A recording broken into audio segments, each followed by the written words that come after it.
हाय। आज हम लोग कार्बोनाइड्स कंपाउंड का सेकंड लेक्चर कंप्लीट करेंगे। पहले लेक्चर में हम लोग पढ़े थे कि आयनिक और कोवेलेंट बॉन्ड होता क्या है।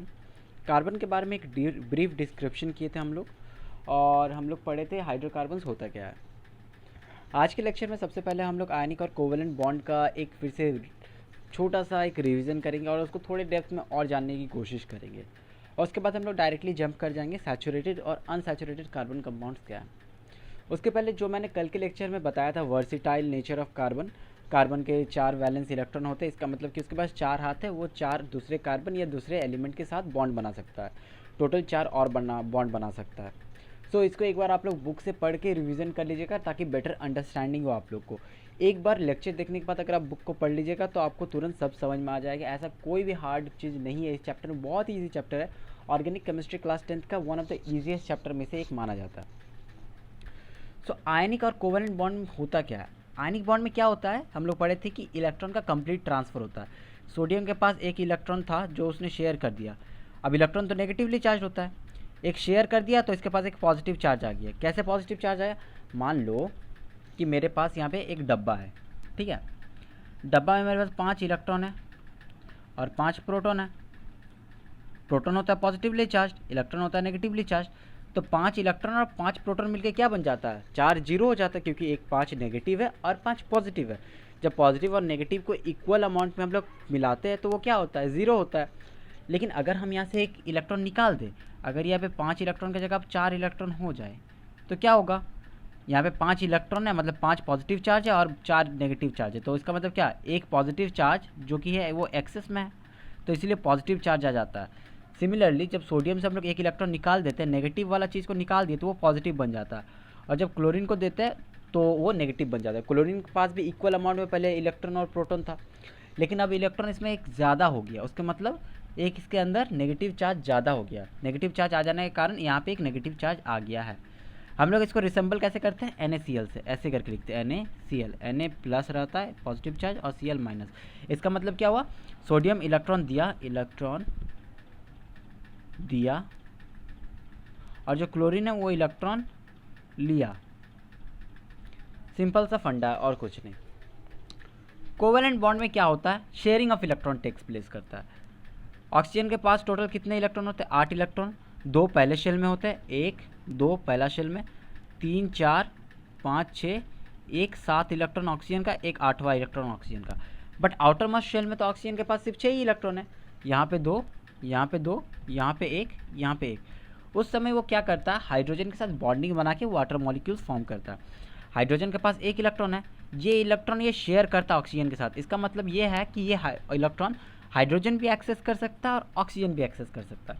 सो अब ऑक्सीजन के पास टोटल कितने एक्सेस इलेक्ट्रॉन हो गए वैलेंस सेल में, टोटल उसके पास 6 थे, प्लस इधर हाइड्रोजन का 1 और इस हाइड्रोजन का 1, तो टोटल उसने 8 इलेक्ट्रॉन का शेयरिंग किया, मतलब 8 इलेक्ट्रॉन उसके वैलेंस शेल में आ गए, तो वो स्टेबल हो गया। सिमिलरली हाइड्रोजन भी 1 इलेक्ट्रॉन शेयर करवा लेता है ऑक्सीजन के साथ, तो हाइड्रोजन के पास भी 2 इलेक्ट्रॉन हो जाता है। इसीलिए डुप्लेट रूल हाइड्रोजन के लिए, और बाकी एलिमेंट्स के लिए ऑक्सीजन, मतलब बाकी दूसरे एलिमेंट्स के लिए ऑक्टेट रूल फॉलो कराते हैं और इसको स्टेबल बनाते हैं। ऑक्टेट रूल मतलब क्या, वैलेंस शेल में 8 इलेक्ट्रॉन होगा तो स्टेबल होगा, और डुप्लेट रूल का मतलब वैलेंस शेल में 2 इलेक्ट्रॉन रहेगा तो स्टेबल होगा। इसका मतलब ये हुआ कि ये वाटर कंपाउंड स्टेबल हो गया, क्योंकि हाइड्रोजन और ऑक्सीजन दोनों के पास वैलेंस शेल में डुप्लेट या फिर ऑक्टेट अमाउंट ऑफ इलेक्ट्रॉन है। सिमिलरली ये है मीथेन का एग्जाम्पल। मीथेन क्या होता है, इसके बारे में हम लोग और भी डिस्कस करेंगे। हम लोग सारे कार्बन कंपाउंड्स के बारे में डिस्कस करेंगे, लेकिन इसके पहले एक हम छोटा सा एग्जांपल देना चाहेंगे। मीथेन ये भी जो होता है, ये भी एक तुम्हारा कोवेलेंट कंपाउंड है। इसके अंदर कार्बन के पास 4 इलेक्ट्रॉन होते हैं, 1 electron, 2 electron, 3 electron, 4 electron. Hydrogen के पास 1 इलेक्ट्रॉन है, हर हाइड्रोजन के पास। अब हाइड्रोजन क्या करता है, एक इलेक्ट्रॉन कार्बन के साथ शेयर कर लेता है, तो हाइड्रोजन के पास भी 2 इलेक्ट्रॉन हो जाते हैं। इस हाइड्रोजन के पास भी 2 इलेक्ट्रॉन, सारे हाइड्रोजन के पास 2 इलेक्ट्रॉन हो जाते हैं, तो हाइड्रोजन स्टेबल हो गया क्योंकि इसके पास डुप्लेट अमाउंट ऑफ इलेक्ट्रॉन हो गया। सिमिलरली कार्बन क्या करता है, वो चारों इलेक्ट्रॉन जो हाइड्रोजन का था वो खुद के साथ भी शेयर करा लेता है।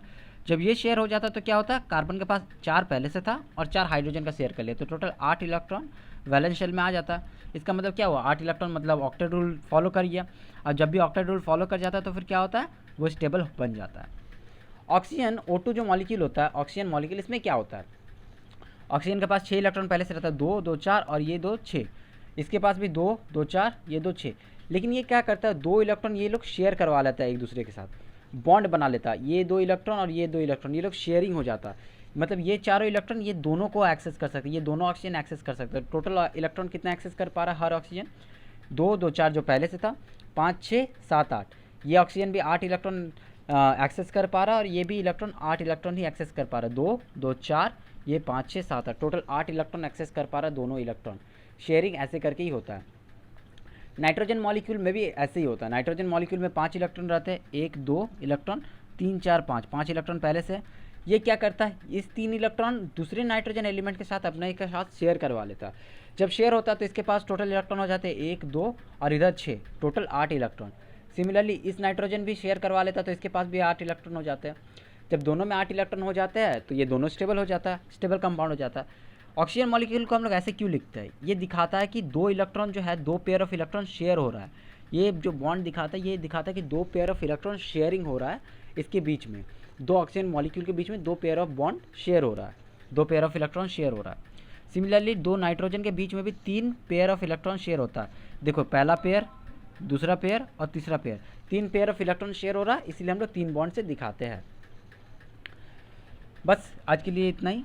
नेक्स्ट लेक्चर में हम लोग सैचुरेटेड और अनसैचुरेटेड कार्बनिक कंपाउंड्स पढ़ेंगे।